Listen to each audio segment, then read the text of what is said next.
গৌরাঙ্গ কে গো? তিনি অবতার যদি না হন, তিনি যদি ভগবান না হন, তাহলে তিনি কে? তিনি হলেন অবতরী, আমাদের গৌর হরি। আর সেই গৌর হরি গম্ভীরা মাঝে লীলা প্রকাশ করছে। সদা সর্বদা যিনি দুটি হাত বাড়িয়ে দিয়ে আমাদের কোলে তুলে নেওয়ার চেষ্টা করছেন, আমরা কলিহত জীব তো আমরা সংসার মায়াজালে আবদ্ধ হয়েছি। এটা হওয়া স্বাভাবিক, কারণ এই কলি ৮১ কুণ্ড নরক পূর্ণ করবে। এই কলির প্রভাবে ৮১ কুণ্ড নরক পূর্ণ হবে। যে কলির প্রভাবে মানুষের ধীরে ধীরে পরমায়ু কমে আসবে, যে কলির প্রভাবে মানুষের উচ্চতা ছোট হয়ে আসবে, যে কলির প্রভাবে ছেলে মেয়েদের ৫ বছরে যৌবন আসবে, বিষ্ণু পুরাণটা পড়বেন, বুক কেঁপে উঠবে। কলিযুগের শেষে কলিযুগের মানুষের পরমায়ু দাঁড়াবে ২০ বছর।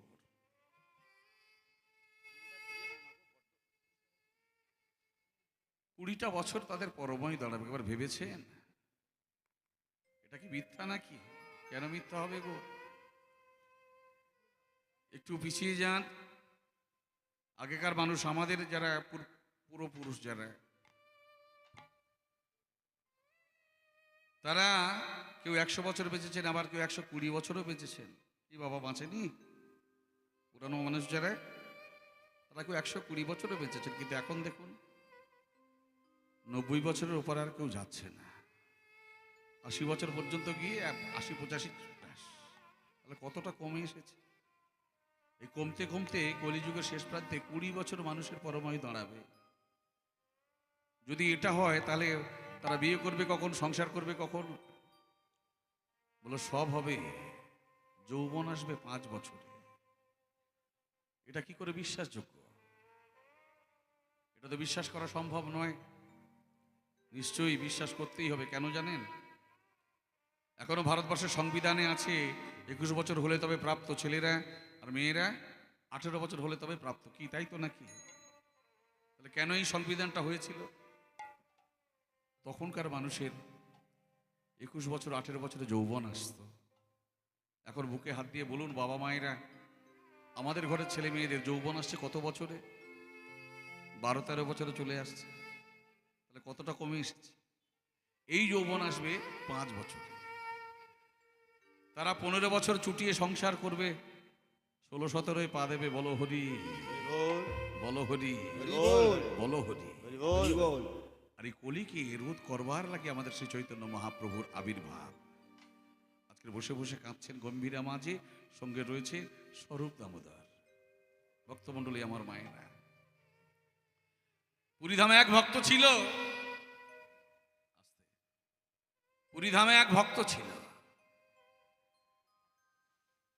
সারাদিনে তার সময় হতো না নাম করার, এত এত ব্যস্ত। কিন্তু ওই পুরীর সমুদ্রে স্নান করে জগন্নাথ মন্দির পর্যন্ত সে নাম করতে করতে যেত। হরে কৃষ্ণ নাম করতে করতে যেত, কৃষ্ণ নাম করতে করতে যেত। আজকের ওই ব্যক্তি পুরীর সমুদ্রে ডুব দিয়ে আর নাম করতে করতে চলেছে। ভজ শ্রীকৃষ্ণ, কহ শ্রীকৃষ্ণ, লহ শ্রীকৃষ্ণের নাম দেবে। হরি হরি বল। ভক্তমণ্ডলী আমার মায়েরা, ডুবটা দিল আর ওই সিক্ত বসনে ওই নাম করতে করতে গিয়ে জগন্নাথ মন্দিরে প্রণাম করে তারপর ঘরে ফিরত। সেই ব্যক্তি আজকে চলেছে। ভজ শ্রীকৃষ্ণ, কহ শ্রীকৃষ্ণ, লভ শ্রীকৃষ্ণের নাম রে। সবাই ভজ শ্রীকৃষ্ণ, কহ শ্রীকৃষ্ণ, লহ শ্রীকৃষ্ণের নাম রে। ভজ শ্রীকৃষ্ণ, কহ শ্রীকৃষ্ণ, লভ শ্রীকৃষ্ণের নাম রে। ভজ শ্রীকৃষ্ণ, লহ শ্রীকৃষ্ণ, কহ শ্রীকৃষ্ণের নাম রে। যে জন শ্রীকৃষ্ণ ভাজে সে হয় আমার প্রাণ রে। যে জনা শ্রীকৃষ্ণ ভজে সে হয় আমার প্রাণ রে। যে জন শ্রীকৃষ্ণ ভজে সে ভাই আমার প্রাণ রে। যে জন সে কৃষ্ণ ভজে সে হয় আমার প্রাণ রে। যে জন শ্রীকৃষ্ণ ভজে সে হয় আমার প্রাণ রে। যে জনা শ্রীকৃষ্ণ ভজে সে হয় আমার প্রাণ রে। কৃষ্ণ বিনা কি ধন আছে, কৃষ্ণ বিনা কি ধন আছে, কৃষ্ণ বিনা কি ধন আছে, কৃষ্ণ বিনা কি ধন আছে। এই জীবনে মরণে। ভজ শ্রীকৃষ্ণ তাই গৌর প্রেমানন্দে হরি হরি বল হরি বল। নাম রে। ভজ শ্রীকৃষ্ণ লহ শ্রীকৃষ্ণ কহ শ্রীকৃষ্ণের নাম রে। হরি বল।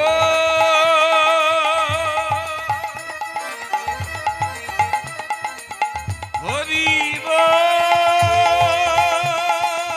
হরি বল।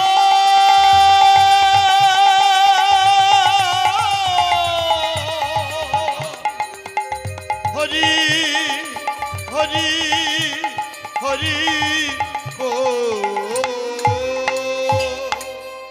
ওই ব্যক্তি নাম করতে করতে হরি বল বলতে বলতে কৃষ্ণ নাম করতে করতে মন্দিরের দিকে আসছে, মহাপ্রভুর কানে গেছে। চাতক যেমন এক বিন্দু বাড়ির জন্য,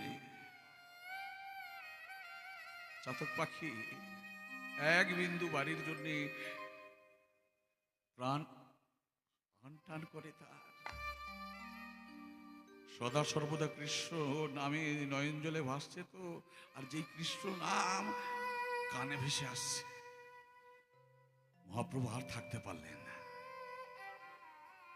আর এক মুহূর্ত থাকতে পারলেন না। পাগলের মতো উন্মাদের ন্যায় ছুটতে ছুটতে মন্দির থেকে বেরিয়ে আসছে। উন্মাদের প্রায় গোরা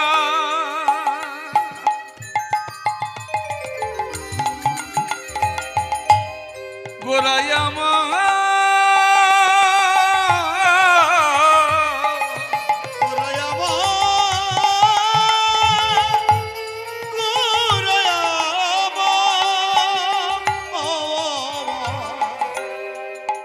গোরাই আমার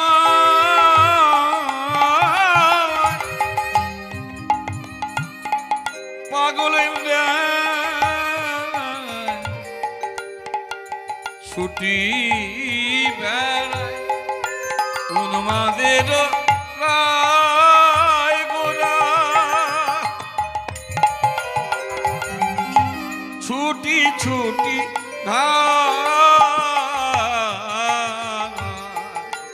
উলবদের প্রায় গানা ছুটি ছুটি যায়। উন্মাদের প্রায় গোরা ছুটি ছুটি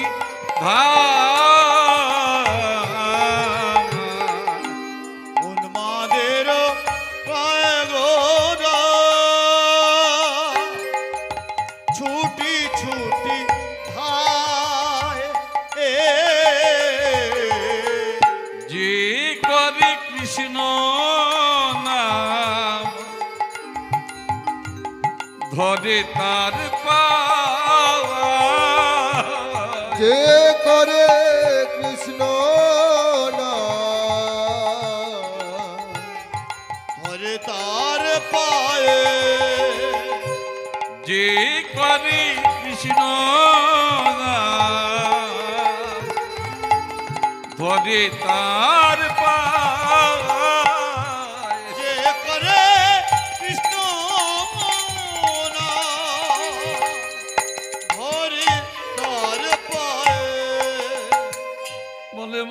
কৃষ্ণ নাম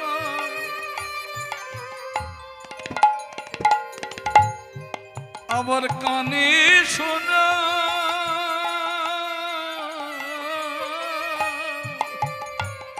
ওই না মধুর কৃষ্ণ না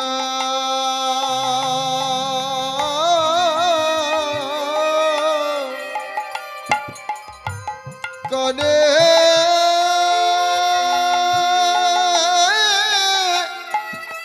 শোনা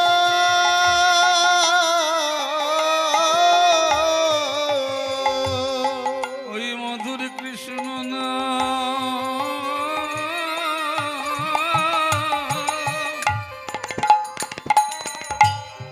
আমার কানে শোনা মধুর কৃষ্ণ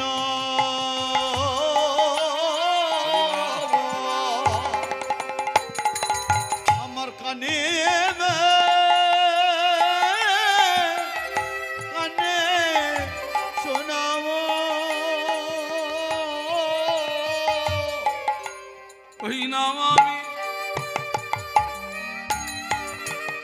শুনিতে চাই মধুর কৃষ্ণ নাম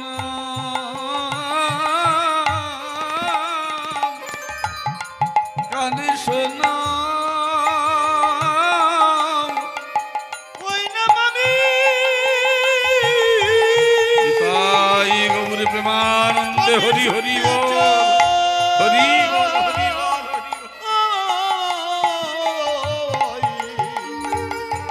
মধুর কৃষ্ণ